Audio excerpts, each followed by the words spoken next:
Tu te sens bien reposé, j'espère, parce que je vais te proposer quelque chose d'un peu difficile. Ne t'inquiète pas, ça va être amusant. Tu vas visiter différentes planètes dans notre système solaire et essayer de courir sur chacune d'elles. Nous allons voir où tu fileras comme une gazelle et où, au contraire, tu pourras à peine marcher. L'homme le plus rapide au monde, Usain Bolt, peut courir à une vitesse moyenne de 38 km/h. Mais sa vitesse de pointe est encore plus élevée, 43 km/h. Malheureusement, nous ne pouvons pas tous être Usain Bolt. Une personne moyenne court à une vitesse comprise entre 10 et 13 km/h. Mais peut-être existe-t-il une planète où tu pourrais battre les records du célèbre sprinter jamaïcain. Avant toute chose, voyons ce qui affectera ta vitesse lorsque tu courras sur d'autres planètes. Pour commencer, la gravité. En fonction de sa force sur la planète que tu visites, elle influencera ton poids. Et dans la plupart des cas, plus tu es lourd, plus tu courras lentement. En outre, sur toutes les planètes de notre système solaire, hormis la Terre, tu devras porter une combinaison spatiale assez volumineuse. Sans ça, tes chances de survie seront absolument nulles. Sans oublier que les conditions météorologiques sont extrêmes sur la plupart de nos voisines. Il y fait soit un froid glacial, soit une chaleur étouffante. Et les vents peuvent y être extrêmement, et je dis bien extrêmement, violents. Bref, ton fabuleux voyage est sur le point de commencer. Attache ta ceinture. La première planète sur ton itinéraire est Mercure. En jetant un coup d'œil à ce monde par le hublot de ton vaisseau spatial, tu remarques que cette planète ressemble étrangement à notre bonne vieille Lune. Mais quelques instants plus tard, tu réalises que ce n'est qu'une illusion. Sur toute la surface de Mercure, tu vois des cratères, le résultat de nombreux impacts de météorites. Et oui, cela risque de rendre ta course sur cette planète beaucoup plus difficile. Ça est ta grosse combinaison spatiale. Oui, mais tu ne survivrais pas sur Mercure sans cette protection. Les températures y sont extrêmes. 427 degrés pendant la journée et moins 179 degrés pendant la nuit. Mais il y a une chose qui peut jouer en ta faveur sur cette planète peu accueillante. Disons que tu pèses 70 kg sur Terre. Sur Mercure, tu pèseras environ 26 kg. Ce qui signifie que malgré ta combinaison spatiale si encombrante, tu pourras te déplacer beaucoup plus vite que sur Terre. Et tu réussiras peut-être même à atteindre une vitesse de 21 km/h si tu fais un effort. La prochaine planète sur ton itinéraire est Vénus, qu'on appelle aussi l'étoile du matin. En t'approchant, tu vois un monde très différent de ce que tu as pu voir dans les livres d'astronomie. Avant d'atterrir, tu dois traverser une atmosphère super dense, composée de dioxyde de carbone. Et tandis que ton vaisseau descend, tu vois passer d'épais nuages d'acide sulfurique. On dit souvent que Vénus est un peu la jumelle de la Terre, car ces deux planètes ont une taille et une densité similaires. Sur Vénus, tu pèses presque autant que sur Terre. 63 kg. Ton poids est donc un peu plus faible ici, mais n'oublie pas que tu portes cette combinaison spatiale. Malgré ça, comme les conditions sont assez similaires sur les deux planètes, il se pourrait que tu parviennes à courir un peu plus vite que sur Terre, à environ 14 km/h. Ta première impression de Mars est qu'il y fait un froid glacial. La température moyenne y est de moins 62 degrés. Même de loin, la planète a cette teinte rougeâtre. Une fois que tu as atterri sur la surface de Mars, tu comprends pourquoi. Le sol est couvert d'une poussière roussâtre. Cette même poussière, très fine, flotte dans l'air tout autour de toi. Où que tu regardes, tu vois des teintes dorées, brunes, orangées et même verdâtres. Ce sont les minéraux qui composent le sol qui déterminent les couleurs du paysage. L'épaisseur de la couche de poussière varie d'une zone à l'autre, mais la moyenne générale est d'environ 2 mètres. Et oui, cela va rendre la course un tantinet plus difficile. Sur Mars, ton poids sera beaucoup plus faible que sur Terre, seulement 26 kg. Cela te permettra d'atteindre la vitesse impressionnante de 19 km/h. En voilà un champion. Mais que vois-tu à l'horizon? On dirait une tornade. Une tempête de poussière? Il est temps de foncer. Il arrive que ces tempêtes de poussière s'étendent sur toute la planète. Les plus grosses sont même visibles depuis la Terre. Et maintenant, te voilà en face d'un autre problème. Tu vois, Jupiter, tout comme Saturne, est une géante gazeuse. Cela signifie que la plus grande planète de notre système solaire, et Jupiter est si grande qu'elle pourrait avaler 1300 Terres, n'a pas de surface solide. Il va donc te falloir imaginer à quoi ressemblerait ton sprint s'il était possible de courir sur Jupiter. L'atmosphère de cette planète est composée d'hydrogène et d'hélium. Pendant ta descente, tu contemples d'épais nuages bruns, jaunes, rouges et blancs. C'est grâce à eux que cette planète est si belle, avec toutes ses stries colorées. Sur Jupiter, tu pèserais 177 kg. Tu t'épuiserais rien qu'en marchant dans ta combinaison spatiale si peu pratique. Enfin, si tu pouvais marcher sur la surface de cette planète, bien sûr. Si tu essayais d'y courir, tu te traînerais à une vitesse comprise entre 1,6 et 3 km/h. Et comme si tout ça n'était pas déjà assez ridicule, il y a énormément de vent sur Jupiter. Et il souffle entre 322 et 644 km/h. Tu vois ces anneaux? C'est Saturne, une autre géante gazeuse dépourvue de surface solide. Cette planète est principalement composée d'hydrogène et d'hélium. Et sa température et sa densité changent au fur et à mesure que tu t'y enfonces. Si tu décidais de quitter ton vaisseau spatial et de marcher sur la surface de Saturne, tu tomberais tout simplement dans la planète. Mais vu d'en haut, on dirait pourtant que Saturne possède une surface. Cette sphère de couleur brun-jaune est entourée de plusieurs couches de nuages. La couche extérieure visible est composée de nuages d'ammoniac. Au-dessous, il y a des nuages d'hydrosulfure d'ammonium. Et la couche la plus profonde est composée de nuages d'eau. Bien que Saturne soit une géante gazeuse, ton poids n'y serait pas très différent, environ 75 kg. La raison, c'est que la gravité de cette planète est similaire à celle de la Terre. Mais à cause des conditions qui y règnent et de ta fichue combinaison spatiale, tu courrais un peu plus lentement là-bas que sur Terre, à une vitesse d'environ 6 km/h. Avant de repartir, tu admires la caractéristique la plus célèbre de Saturne, ses superbes anneaux gris, beige et fauve. Ils sont constitués de morceaux de roche et de glace. Tu aperçois aussi quelques-unes des 53 lunes de Saturne. Tiens, voici Titan, un monde glacé plus vaste que notre Lune et même que Mercure. C'est la deuxième plus grande lune du système solaire. La planète suivante sur ton itinéraire est une boule bleu-vert faite de glace et de gaz. C'est la géante glacée Uranus. Elle doit cette belle teinte à la lumière du Soleil qui se réfléchit sur sa surface. Uranus n'est pas solide, actionne vite les freins. Si tu n'arrives pas à t'arrêter à temps, ton vaisseau spatial va traverser la haute atmosphère de la planète et s'enfoncer dans son noyau liquide et glacé.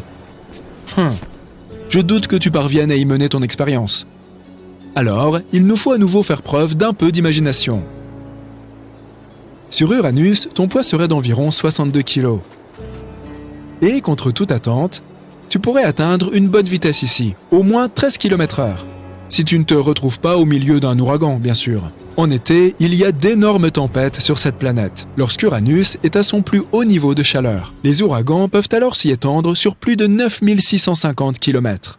La planète la plus éloignée du Soleil, Neptune, est 4 fois plus grande que la Terre, mais 17 fois plus lourde. La surface bleue que tu aperçois en t'approchant d'elle est en fait une couche de gaz tourbillonnant et de nuages permanents. Le manteau de cette planète est composé de glace d'eau, d'ammoniac et de méthane.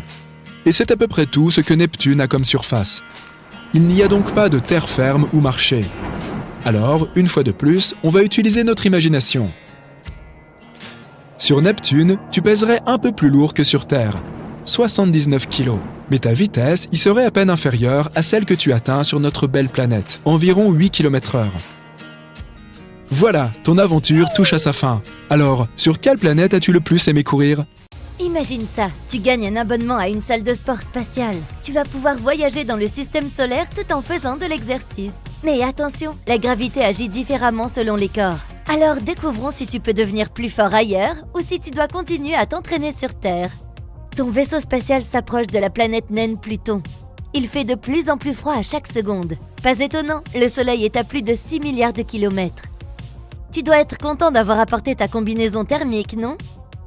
Pour quitter le vaisseau spatial, les terrains auront besoin de l'aide d'une machine à gravité, car la gravité sur Pluton est à peine un 15e de celle de la Terre. La gravité est la force qui nous attire vers le sol. Plus la masse d'un corps spatial est faible, plus sa gravité est faible. Donc sur Pluton, tu ne peux faire aucun sport qui implique de courir. Si tu le faisais, tu t'envolerais très probablement. Mais tu peux essayer de soulever des éléphants. Après tout, tu ne peux pas le faire sur Terre. Sur Pluton, soulever un éléphant de 900 kg revient à soulever 54 kg. Le prochain arrêt est Neptune. Elle est 30 fois plus éloignée du Soleil que la Terre. L'atmosphère de cette planète est sombre et froide. Tu pourrais te sentir dépassé par la taille gigantesque de la planète. Ce n'est pas pour rien qu'on l'appelle géante de glace.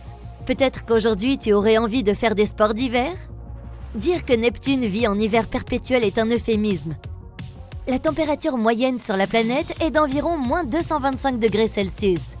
Mais la gravité ici est seulement 10% plus forte que celle de la Terre, donc on ne ressent pas beaucoup de différence. Ce monde n'a pas de surface solide, donc tu ne pourras pas quitter le vaisseau spatial. Est-ce que c'est une patinoire de hockey sur glace que je vois? Prends tes patins à glace et ta crosse et prépare-toi à jouer contre les autres passagers. Que dirais-tu d'un arrêt rapide sur Uranus? Il s'agit d'une autre géante de glace et la gravité ici est de 90% de celle de la Terre. Tu pourrais faire quelques pompes à l'intérieur du vaisseau spatial car tu ne pourras pas sortir.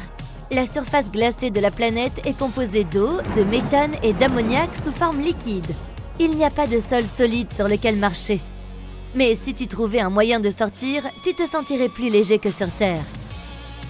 Si tu pesais 45 kg chez toi, tu pèserais 40 kg ici. On pourrait appeler ça un régime uranien. Lorsque tu t'approches de Saturne, fais attention à ses anneaux, qui n'en sont pas vraiment. Ils sont constitués de morceaux d'astéroïdes et de météores qui volent autour de la planète. La masse de Saturne est si importante qu'elle attire de nombreux autres objets sur son orbite. Et en ce moment, tu es l'un d'entre eux. Il est temps d'être créatif avec ton entraînement. Tu as prévu d'expérimenter du parachutisme? Si tu tombes en chute libre dans l'atmosphère de Saturne, tu atteindras la vitesse de 48 km par seconde. N'oublie pas d'ouvrir ton parachute. En y réfléchissant bien, tu ne pourras de toute façon pas toucher le sol. La surface de Saturne est du gaz pur. Petite anecdote amusante, à une époque, Saturne a empêché la formation de la 10e planète du système solaire. Les débris de la planète, qui constituent aujourd'hui en partie les anneaux de Saturne, auraient pu se fondre pour former une planète. Mais ils ont été attirés dans l'orbite de Saturne à la place. Tu t'approches d'Europe, une des lunes de Jupiter. La gravité ici est si faible que tu te sens en apesanteur. Disons qu'il y a un mur d'escalade là-bas, que dirais-tu d'essayer? Normalement, ce sport demande beaucoup de force physique. Mais ici, tu n'auras à porter que 13% de ton poids. Ton ascension vers le sommet sera facile dans ces conditions. En entrant dans l'atmosphère de Jupiter, tu auras l'impression d'être à l'intérieur d'un nuage. Tu vois cette tache rouge dans le coin en bas à gauche? C'est une tempête de 2 fois la taille de la Terre qui fait rage depuis des centaines d'années. Pour s'amuser un peu, pourquoi ne pas faire quelques sauts à l'élastique? Je vais compter jusqu'à 100. Prêt? Partez! La gravité ici est très forte. Elle est 2,5 fois plus puissante que la gravité sur Terre. Donc tu seras probablement épuisé au bout de 30 secondes. Dommage! Oh oh! À l'attention des passagers du vaisseau. Veuillez attacher vos ceintures, vous pourriez subir de fortes turbulences. Pour aller de Jupiter à Mars, il faudra traverser une ceinture d'astéroïdes. Au cas où tu aurais peur que ton vaisseau se heurte à quelque chose, détends-toi. Il y a une distance de 480 000 km entre les astéroïdes. Arrêtons-nous sur Cérès, la seule planète naine de la ceinture d'astéroïdes. Ici, la gravité te fera sentir très fort. Que dirais-tu de t'entraîner au lancer de troncs d'arbres? Les cabers sont de lourdes bûches qui peuvent mesurer jusqu'à 6 mètres de long. Le but est de les lancer le plus loin possible. Ici, une perche de 80 kg semble en peser 2, soit environ le poids d'un melon. Prêt pour le concours de lancer de troncs d'arbres sur Cérès? Wouhou! Enfin, Mars. Tu te souviens des appuis sur les mains que tu as toujours voulu essayer? Voici l'endroit où les faire. La gravité de Mars est environ 2,5 fois plus faible que celle de la Terre, ce qui signifie que tu pourras probablement soulever le poids de ton propre corps sans aucune difficulté. Comme les gens veulent terraformer Mars, ouvrir une salle de sport ici n'est pas une mauvaise idée, n'est-ce pas? À tous les passagers et membres d'équipage, nous commençons notre descente vers Phobos. C'est une des lunes de Mars.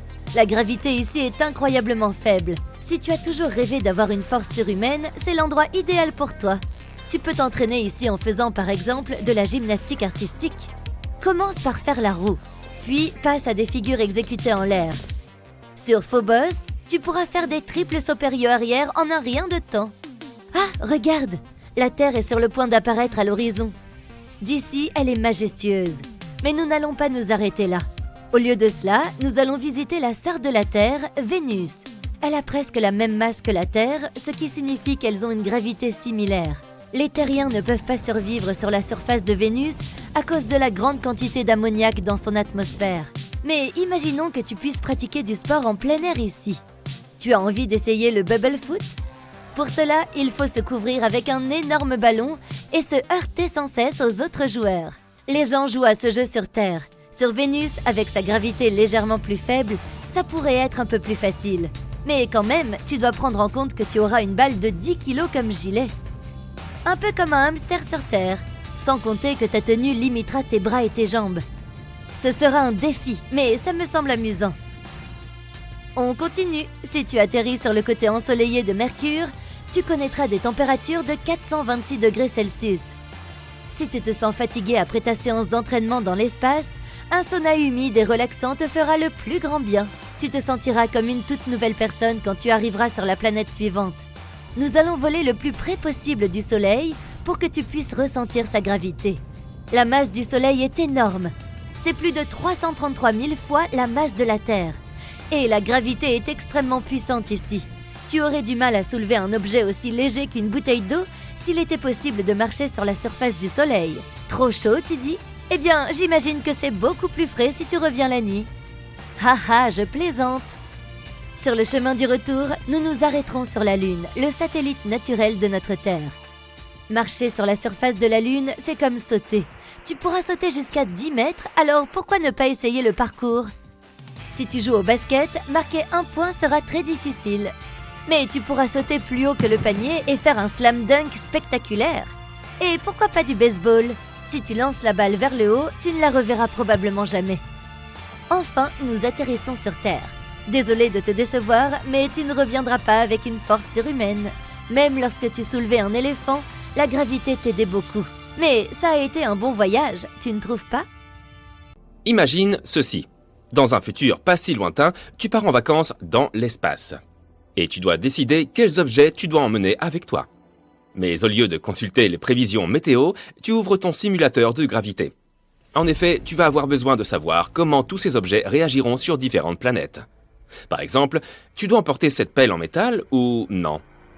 D'après ton itinéraire, ce sera un long, très long voyage. Tu as prévu de visiter toutes les planètes du système solaire et même quelques lunes.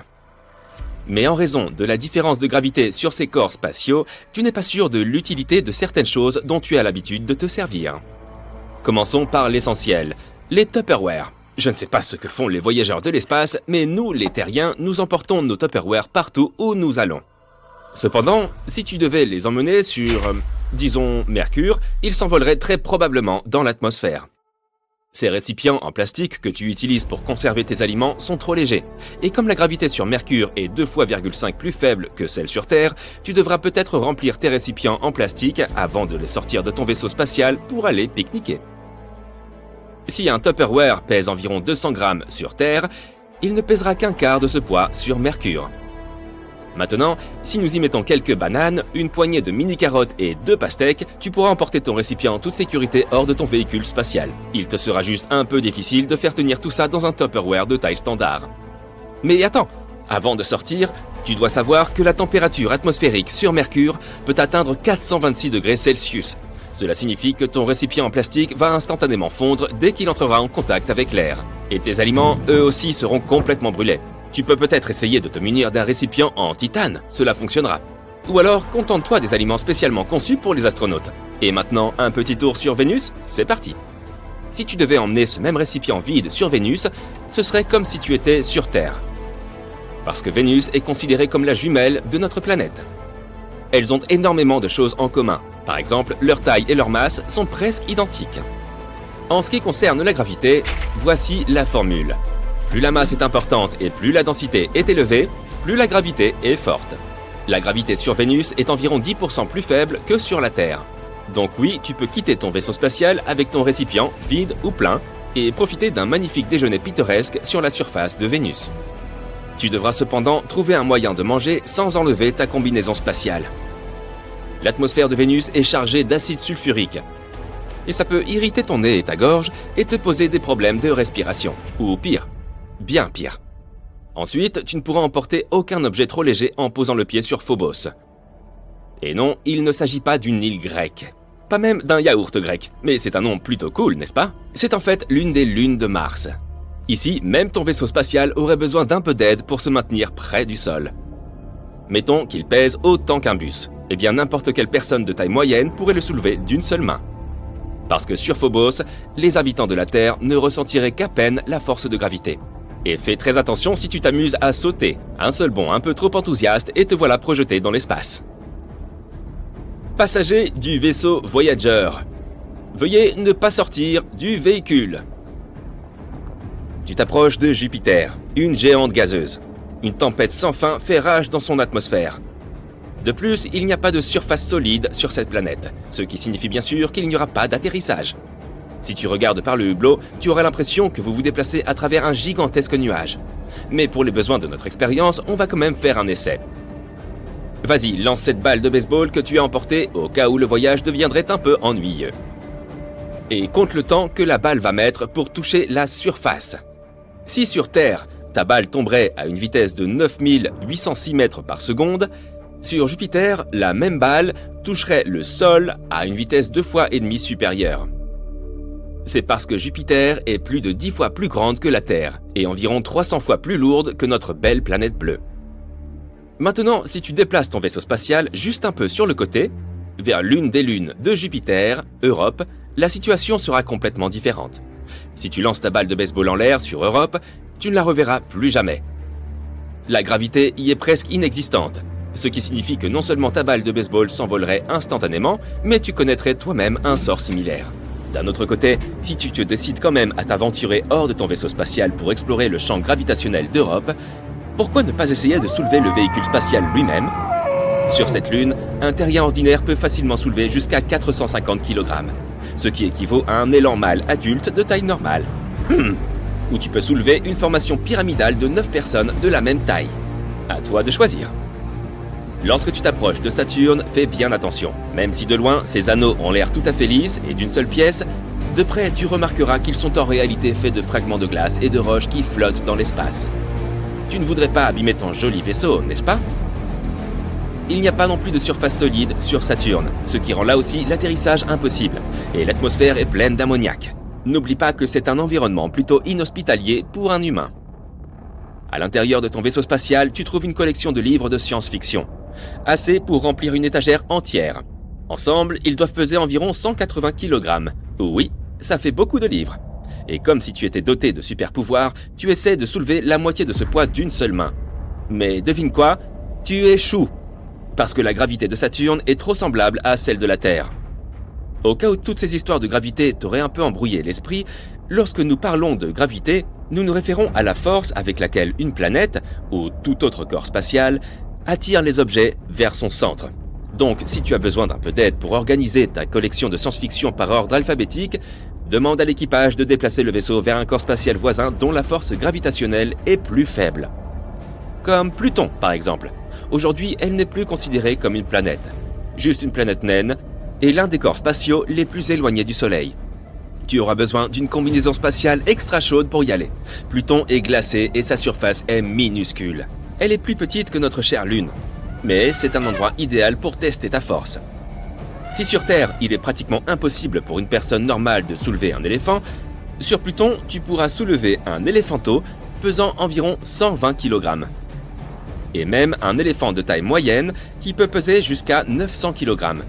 Sur le chemin du retour vers la Terre, tu t'arrêtes un moment sur Uranus. La planète la plus froide de notre système solaire a une température moyenne d'environ moins 212 degrés Celsius.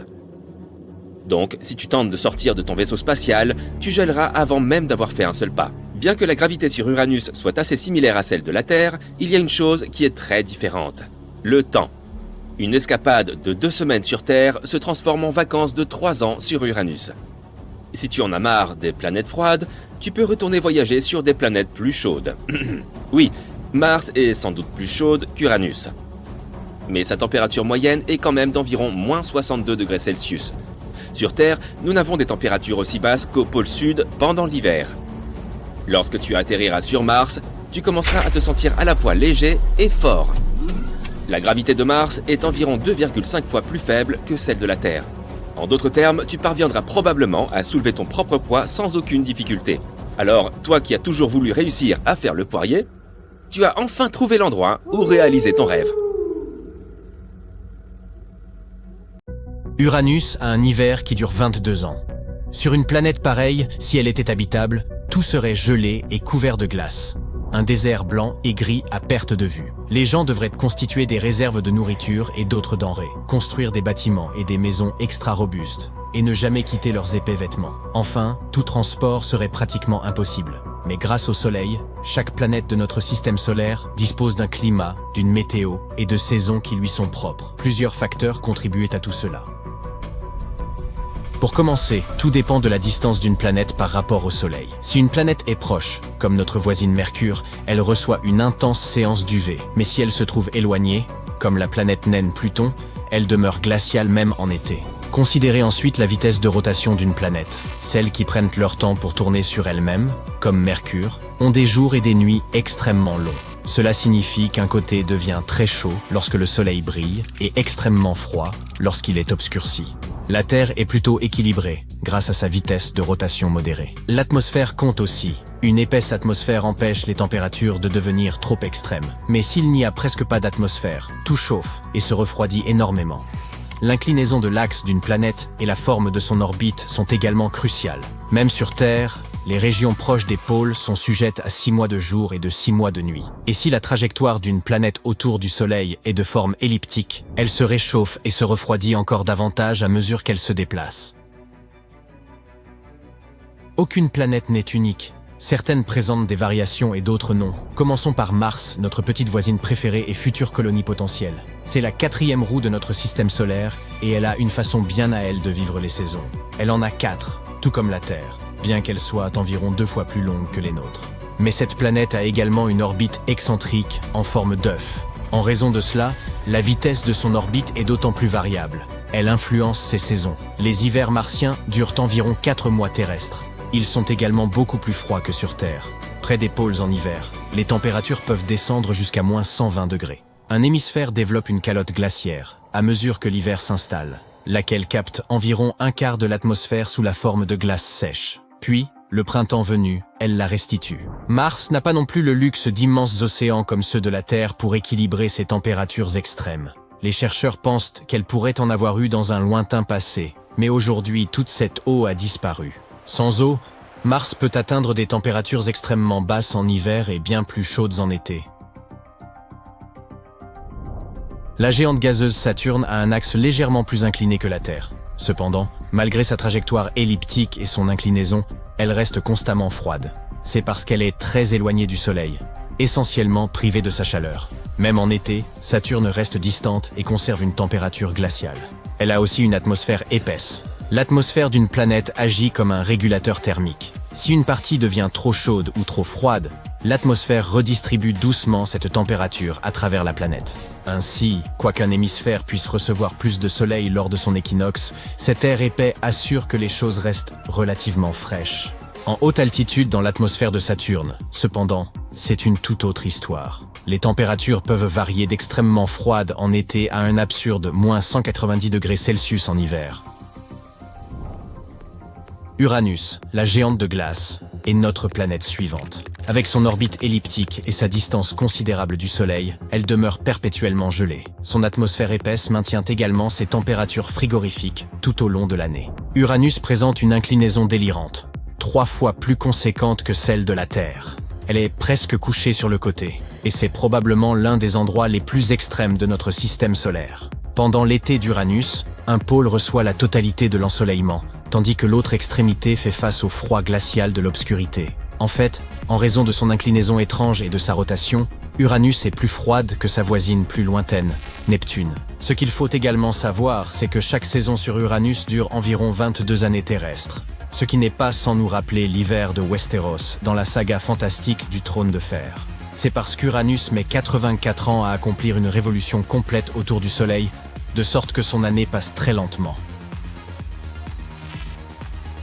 La dernière planète de notre système solaire est Neptune. C'est la géante de glace la plus éloignée. Elle présente une inclinaison presque identique à celle de la Terre et une orbite quasi circulaire. On pourrait donc croire qu'elle serait un peu plus équilibrée.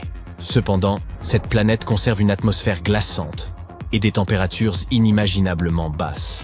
C'est parce que Neptune ne reçoit qu'un minuscule 0,1% de l'ensoleillement dont jouit la Terre. Sur Terre, on observe des changements de température graduels en fonction de l'éloignement. Mais sur Neptune, en raison de son orbite circulaire, un seul hémisphère est sous le feu des projecteurs.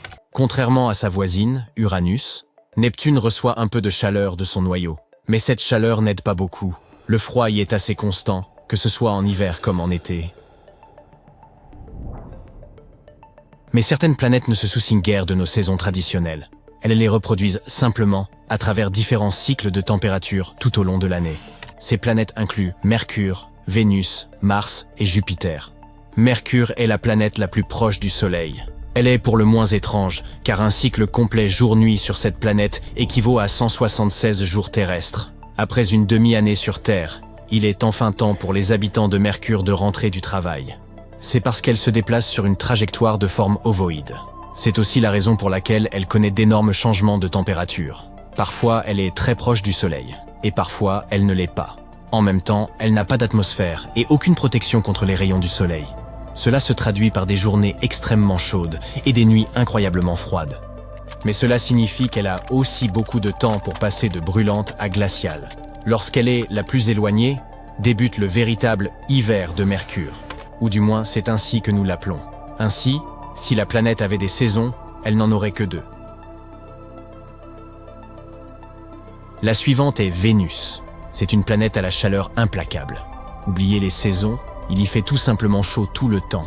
Elle est extrêmement proche du Soleil, et son orbite quasi circulaire, ainsi que sa minuscule inclinaison de 3 degrés, font que les températures restent assez stables tout au long de l'année. Même durant son supposé hiver, ou au milieu de la nuit, le thermomètre ne descend pas en dessous de 440 degrés Celsius. Elle a également opté pour une rotation étrange. Vénus tourne dans la même direction que celle dans laquelle elle se déplace autour du Soleil. Cela signifie que le Soleil se trouve toujours juste au-dessus, déversant son amour ardent sur la surface de la planète. Vénus ne connaît pas vraiment de saison comme sur Terre. Ce qui se rapproche le plus d'une saison là-bas représente 225 jours avec au moins 4 heures d'ensoleillement. C'est ce qu'on pourrait appeler le printemps et l'automne façon Vénus. Jupiter, la grande gaillarde de notre système solaire, ne se préoccupe pas du tout de saison.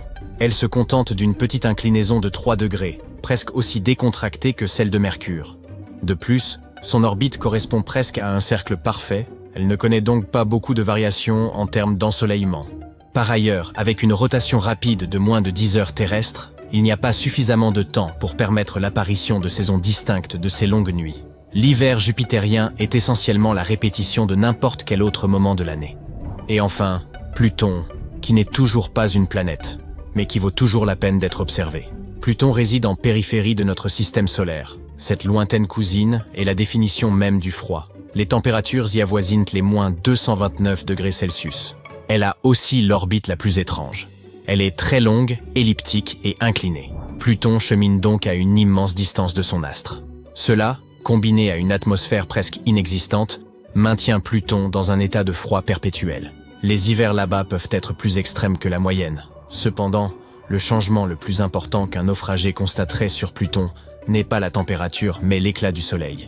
Des milliers de fois plus faible que ce que nous observons chez nous. Et si le soleil faisait boum? Tu l'as deviné, ce serait une très mauvaise nouvelle. Cette vidéo était vraiment courte aujourd'hui, hein? Mais attends, j'ai autre chose. Si le soleil explosait, ce serait le chaos dans le système solaire. Et les scientifiques nous disent que ça arrivera forcément un jour. Mais pourquoi? Et comment est-ce que ça se passera exactement? Nous sera-t-il possible de survivre? Eh bien, nous allons voir tout ça. Nous allons d'abord faire un voyage jusqu'au cœur du Soleil. Il est rempli d'atomes d'hydrogène qui se livrent à une incroyable danse du diable. Ces atomes sont tellement excités qu'ils s'entrechoquent sans cesse de toute leur force. Et lorsqu'ils entrent en collision, quelque chose de magique se produit, ce qu'on appelle la fusion nucléaire. Grâce à cette immense fiesta, les atomes d'hydrogène se combinent pour former des atomes d'hélium. Une expérience de chimie à grande échelle. Au cours de cette fusion nucléaire, une toute petite partie de la masse des atomes d'hydrogène est transformée en une énorme quantité d'énergie. C'est la célèbre équation d'Einstein, E = mc2.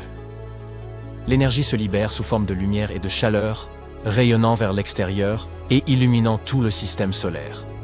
Et une fois que ce processus est en marche, tout un tas de particules énergisées appelées photons se joignent à l'aventure. Ces photons sont comme de minuscules paquets de lumière, qui rebondissent et se déplacent dans toutes les directions. Il joue un rôle crucial en transportant l'énergie du Soleil dans l'espace, illuminant notre monde et réchauffant notre planète. Mais pour que tout cela continue, pour que les atomes ne s'échappent pas pour créer un chaos total, le cœur du Soleil doit être soumis à une pression énorme. Cette pression provient de l'immense poids des couches extérieures du Soleil qui pèsent sur le cœur. Les couches extérieures compressent le noyau interne. Mais les couches internes ne se laissent pas faire. L'énergie et les photons font tout ce qu'ils peuvent pour s'échapper du cœur du Soleil. Mais ce noyau est très dense, immensément dense. Et la pression est si forte que l'énergie prend une éternité pour s'échapper. Elle rebondit, est absorbée et réémise par d'autres particules. Finalement, au bout d'un long moment, elle atteint la surface du Soleil et s'envole dans l'espace pour nous parvenir sous forme de lumière. Tu sais maintenant comment fonctionne le Soleil. Maintenant, que se passe-t-il lorsqu'il arrive en fin de vie? Eh bien voilà, notre Soleil a une réserve limitée d'hydrogène. Dans environ 5 milliards d'années, il sera donc à court de carburant.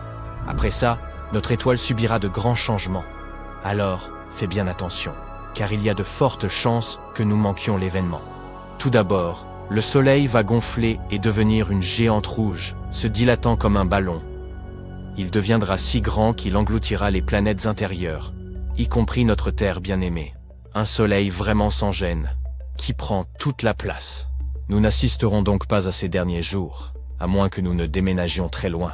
Après la phase géante rouge, le Soleil rétrécira un peu. Ses couches extérieures s'évanouiront dans l'espace, laissant derrière elles une magnifique nébuleuse planétaire. Il révélera son noyau incandescent.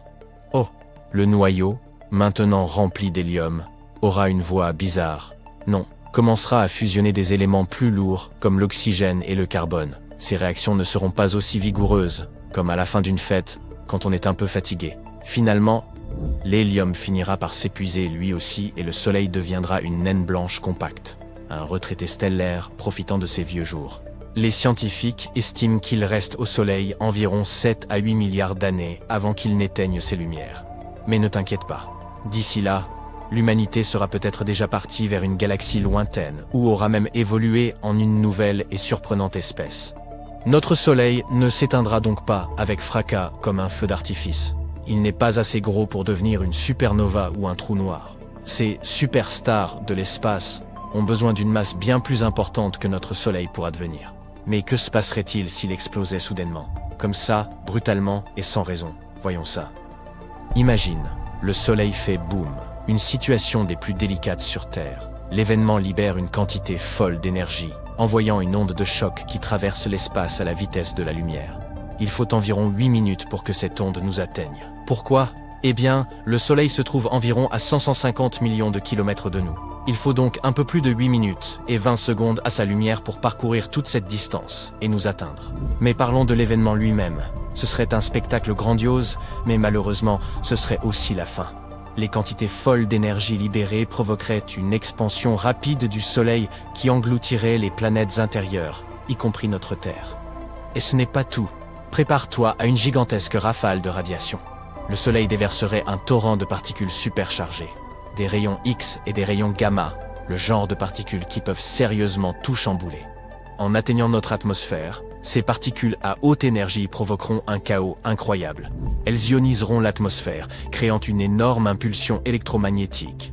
Cette impulsion est comme une onde de choc pour les appareils électroniques. Elle les grille et les rend inutilisables. Si tes gadgets ne sont pas protégés, ils risquent de passer un mauvais quart d'heure. En parlant de mauvais quart d'heure, après ça, c'est l'évaporation instantanée qui nous attend. Mais le bouquet final du Soleil ne touchera pas que la Terre. Il fera des ravages dans tout le système solaire. Cette énorme explosion d'énergie écrasera tout ce qui se trouve sur son chemin. Les planètes seront éjectées de leur orbite confortable, ce qui provoquera un énorme désordre. La ceinture d'astéroïdes, entre Mars et Jupiter, adieu, elle disparaîtra. Oblitérée ou dispersée aux vents cosmiques. Et même les planètes qui survivront à l'événement sortiront de leur orbite pour aller errer dans l'espace.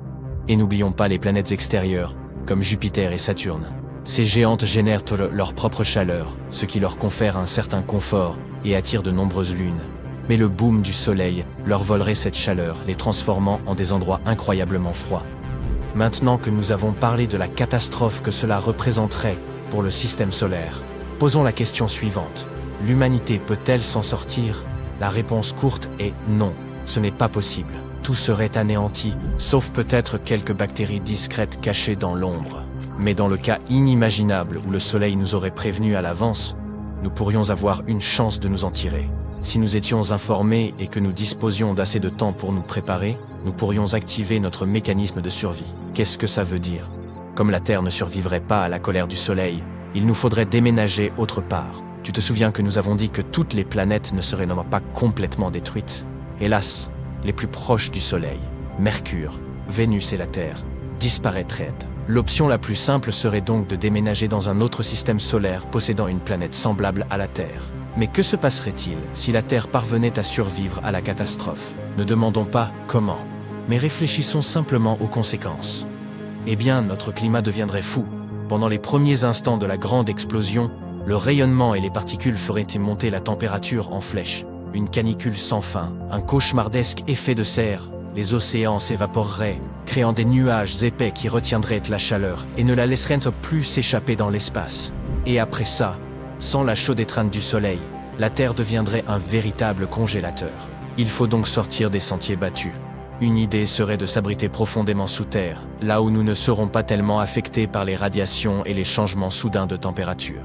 Plus tu creuses, plus la température augmente. Ainsi, avec les bons outils et les bonnes ressources, l'humanité pourrait se terrer dans des bunkers fortifiés et survivre pendant quelques années sans les rayons du Soleil.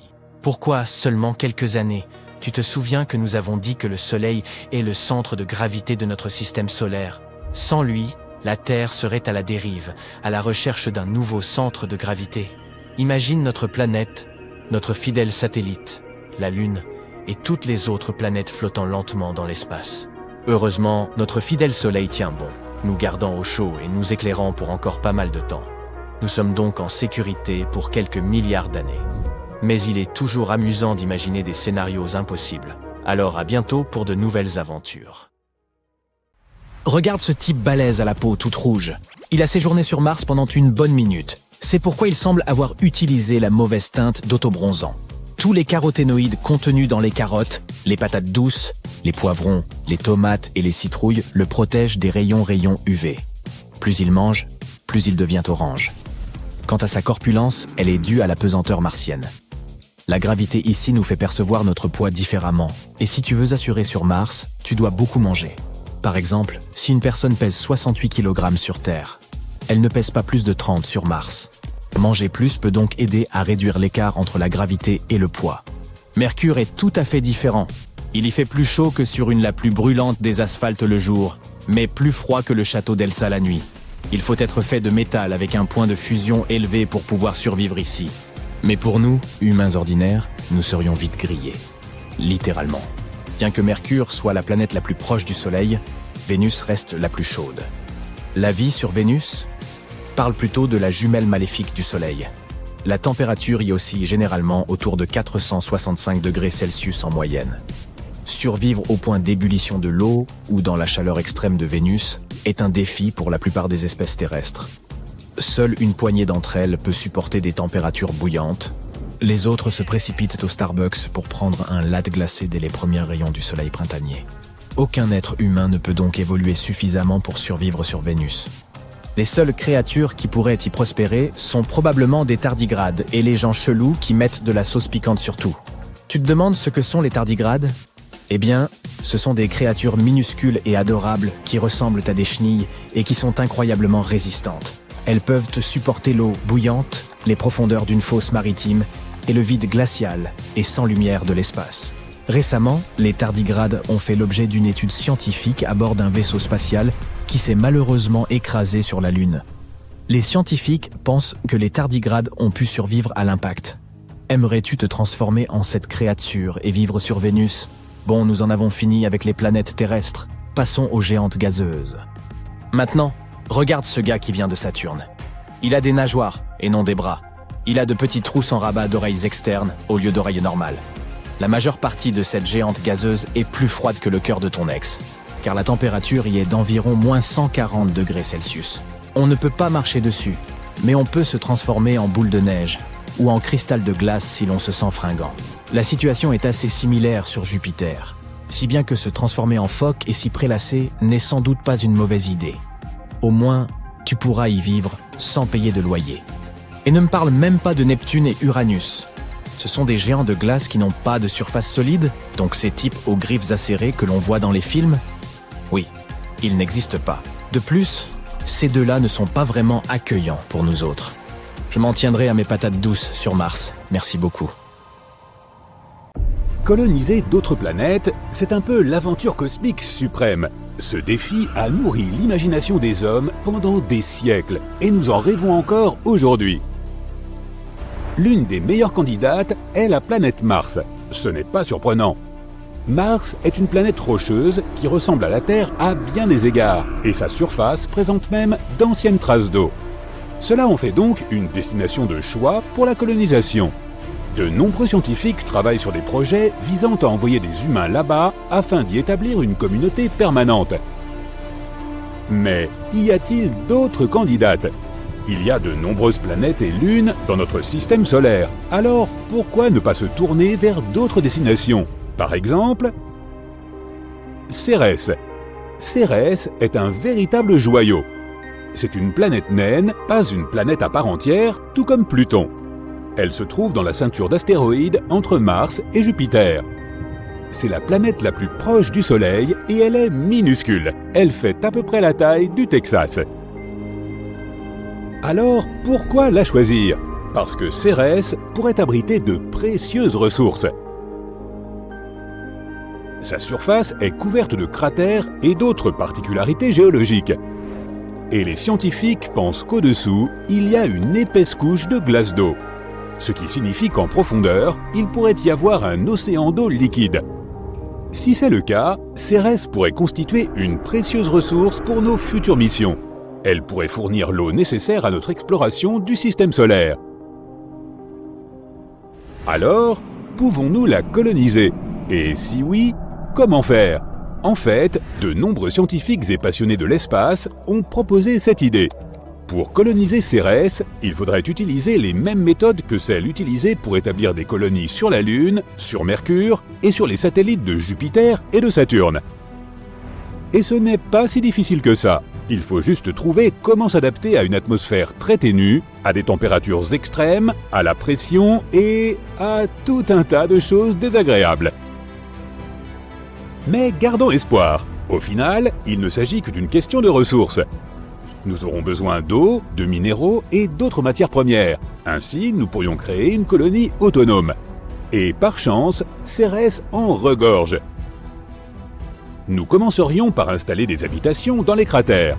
Nous construirions des dômes pour nous protéger de toutes sortes de dangers, comme les radiations. Nous exploiterions également le régolithe de la ceinture d'astéroïdes. Le régolithe, qui est la partie du sol recouvrant la roche-mère, résulte d'une altération cosmique. C'est un peu comme la couche superficielle de la surface lunaire. Pourquoi en avons-nous besoin ? Parce que nous pourrions l'utiliser pour imprimer en 3D des fondations près de la glace, afin que nos bases soient situées près de l'eau. Nous utiliserions ensuite ces fondations pour imprimer d'autres structures, comme des maisons. Nous collecterions également de la glace et des molécules organiques pour créer de l'eau. Et en combinant l'eau avec le régolithe, nous obtiendrions un sol dans lequel faire pousser des plantes et de la nourriture. Merveilleux! Il y a aussi une autre option, créer une colonie sous le sol, c'est-à-dire juste à côté de la croûte glacée de la planète. Si dans l'avenir notre science nous le permet, nous pourrions accélérer la rotation de Cérès. Ça a l'air fou, mais ce serait très bénéfique. Cela nous aiderait à créer une gravité artificielle dans les colonies souterraines. En parlant de gravité, tout ça est bien intéressant, mais parlons des difficultés qui nous attendent lors de cette colonisation. Pour nous installer sur Cérès, nous devrons relever un certain nombre de défis. Tout d'abord, développer une technologie nous permettant de nous rendre sur cette planète. Soit des vaisseaux capables d'effectuer des vols de longue durée dans l'espace lointain. Pour cela, il nous faudra d'abord créer une technique de propulsion nucléaire thermique ou nucléaire électrique, et un type de carburant extrêmement performant. Ensuite, il nous faudra une technologie capable de préserver la vie sur ce petit monde rocheux. c'est-à-dire des outils pour extraire et utiliser les ressources disponibles. Et comme il n'y a pas d'atmosphère sur Cérès, nous devrons porter des combinaisons et vivre dans des habitats pressurisés.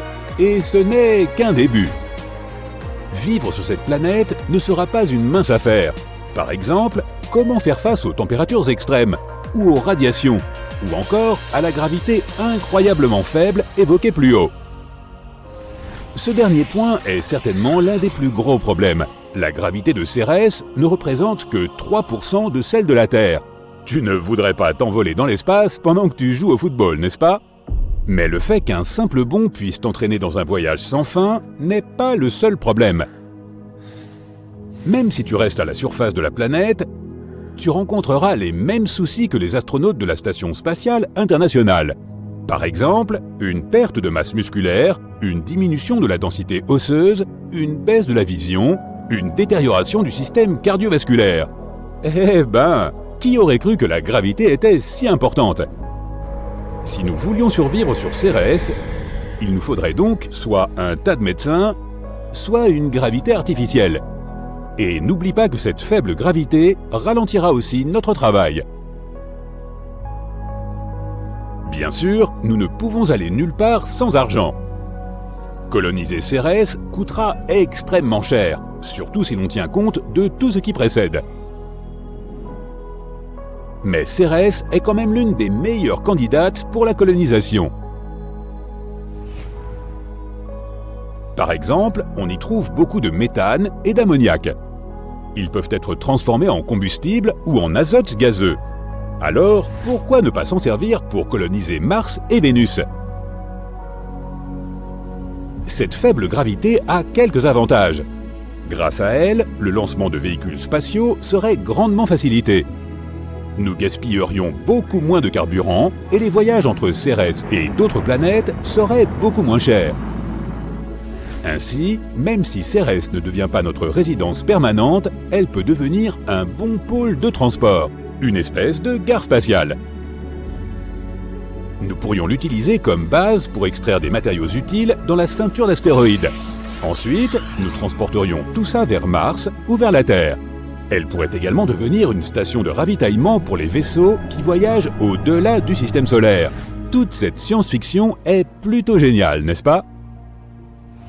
Mais je crois que toute tentative de création d'une base permanente dans la ceinture d'astéroïdes devra attendre. La colonisation d'autres planètes est une tâche difficile et complexe. Elle nécessitera la coopération et l'expertise de nombreuses personnes différentes, ainsi que le développement de nouvelles technologies et la résolution de nombreux problèmes. Avant d'aller sur Cérès, nous devons construire des infrastructures sur la Lune, sur Mars et quelque part entre les deux. Sinon, l'entreprise coûtera beaucoup trop cher et échouera très probablement avant même que nous ayons pu atteindre la planète naine. Mais plus nous créerons de colonies, plus nous aurons de chances de nous installer un jour sur Cérès. Cela ouvrira non seulement la ceinture d'astéroïdes à l'exploitation économique, mais nous servira également de tremplin vers les confins du système solaire. La colonisation des lunes de Jupiter pourrait s'en suivre. En d'autres termes, la colonisation de Cérès pourrait rapporter gros. Non seulement elle nous permettrait d'explorer et de comprendre tout ce monde fascinant, mais elle pourrait également nous fournir des ressources précieuses qui nous aideraient à poursuivre l'exploration et la colonisation du système solaire. La vie sur Cérès serait difficile, mais passionnante, car les humains auraient là un nouveau foyer afin d'explorer les mystères de l'univers. Imagine tous les nouveaux restaurants et magasins que nous pourrions avoir. Bienvenue à Cérès Marché, où tout est extraordinaire. Si tu aimes les chasses au trésor cosmique, Cérès est bien la destination qu'il te faut. Pense simplement à mettre des poids à tes pieds afin de ne pas t'envoler. Les vastes étendues de l'univers recèlent une infinité de secrets et de possibilités. Et voici l'une des questions les plus intrigantes. À quoi ressemblerait la vie et nous autres en tant qu'êtres humains sur d'autres planètes ? Imagine un monde où les lois de la physique, les conditions et l'environnement sont si différents de ce à quoi nous sommes habitués. Comment évoluerions-nous pour nous adapter à ces nouvelles contrées étranges ? Voyons voir. Mercure est la planète la plus proche du Soleil et possède une atmosphère très fine. Les températures y sont extrêmes, le jour atteignant plus de 426 degrés Celsius et la nuit descendant jusqu'à moins 179 degrés Celsius. Alors, que pouvons-nous faire pour survivre à ces températures insensées et aux radiations solaires constantes? Nous pouvons peut-être nous transformer en métal comme par magie. Le titane et le platine, par exemple, supportent parfaitement ces températures élevées. Mais plus sérieusement, il existe une solution. Nous pourrions nous installer sous terre, là où les températures ne sont pas aussi extrêmes. Si nous vivions sous terre, nous pourrions développer de grands yeux afin de mieux capter la lumière. Nous pourrions aussi avoir une peau plus épaisse pour nous protéger des radiations intenses.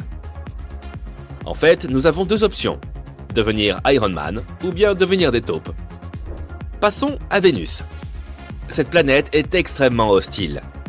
Tout d'abord, Vénus est connue pour son atmosphère épaisse, du type plus toxique que ton ex.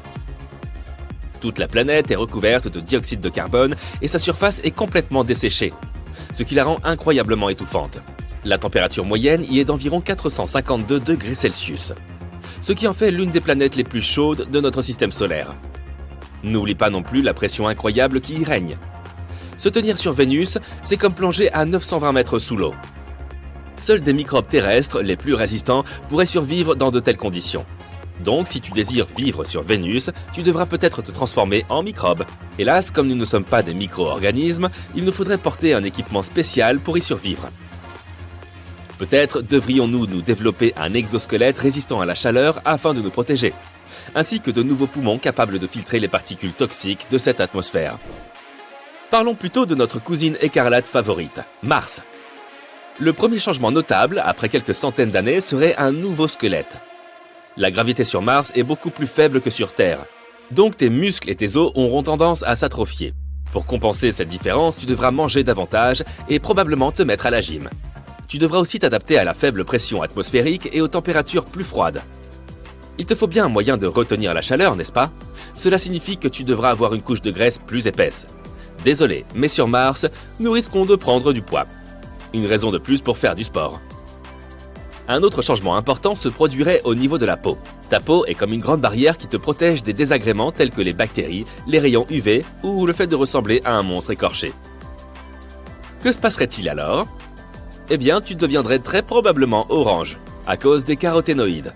Les caroténoïdes sont un type de nutriments que l'on trouve dans des aliments tels que les carottes, les pommes de terre, les tomates, etc. Ils protègent très bien contre les rayons ultraviolets de la planète Mars. Ils n'ont qu'un seul inconvénient. Si tu manges trop de citrouilles cultivées sur place, tu vireras progressivement à l'orange. Mais ce n'est peut-être pas si grave. Peut-être que la vie sur Jupiter serait plus facile? Oh oui, sûrement. Sauf qu'il n'y a pas de terre ferme. Cette planète est composée d'hydrogène et d'hélium, et c'est pour ça qu'on l'appelle une géante gazeuse. Tu y tomberais tout simplement, au travers des immenses nuages. Et même si tu parvenais à atterrir et à marcher sur quelque chose, ce serait comme si tu te déplaçais dans un brouillard à couper au couteau. Alors comment évoluerions-nous là-bas? Primo, notre taille pourrait changer pour résister aux immenses pressions. Secondo, les fluctuations de température sur Jupiter sont énormes. La surface est terriblement froide et la température augmente considérablement sous les couches extérieures de l'atmosphère. Tertio, si tu vivais sur Jupiter, il n'y aurait pas de langage oral. Cette géante gazeuse absorbe les ondes radio, donc même si tu parlais, personne ne pourrait t'entendre. Il n'y aurait pas non plus de musique, et donc pas de fête. À quoi bon alors? Peut-être pourrions-nous communiquer en langage des signes? Mais ce n'est pas si simple. Jupiter est perpétuellement agité de vents violents et de puissants orages. Il est donc peu probable que tu puisses y voir quoi que ce soit. Même si nous évoluions d'une manière ou d'une autre, notre vie n'y serait vraiment pas facile. Avant d'atterrir sur Saturne, tu voudras probablement admirer de près ses anneaux emblématiques. Mais c'est hélas impossible, car les anneaux de Saturne sont constitués d'un tas de particules de glace flottant dans l'espace. Il serait donc extrêmement difficile d'atterrir. Allons donc directement sur Saturne. À première vue, cette planète ne semble pas si mal. Certaines couches de cette géante gazeuse présentent des températures plutôt agréables. Si nous plongeons plus profondément dans la planète, il fait même relativement chaud, jusqu'à -3 degrés dans sa deuxième couche. Il s'agit d'une température moyenne dans les pays comme la Suède et le Canada. Malheureusement, il ne s'agit que d'une seule de ces nombreuses couches.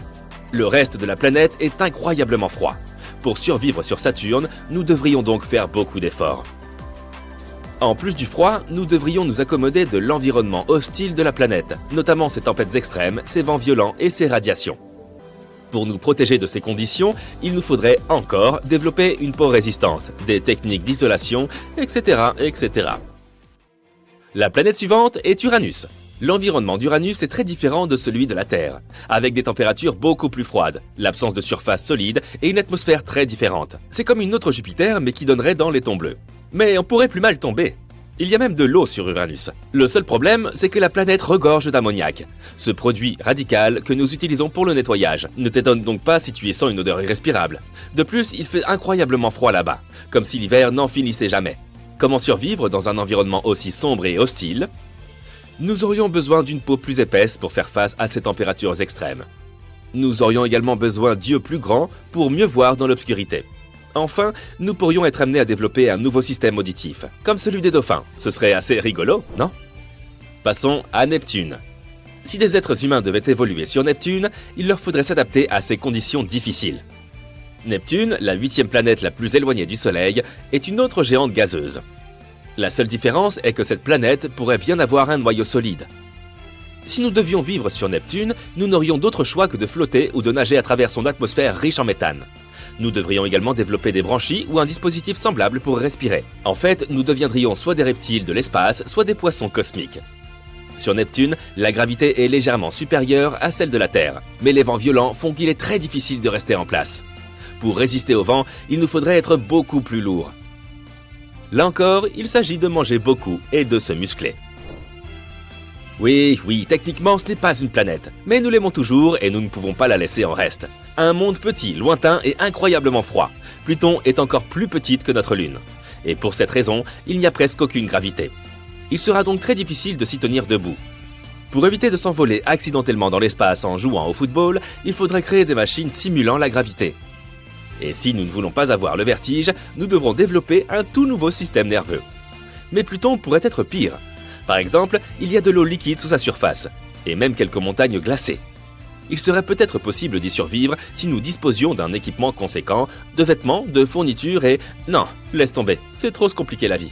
Quoi qu'il en soit, de la chaleur torride de Mercure aux températures glaciales de Neptune, chaque planète présente un ensemble unique de défis environnementaux et d'opportunités d'évolution. Même si nous ne saurons jamais vraiment à quoi ressembleraient les humains sur ces autres mondes, il est passionnant d'envisager les possibilités infinies qui s'offrent à nous. Ne cessons jamais de regarder en direction des étoiles et de nous poser de telles questions.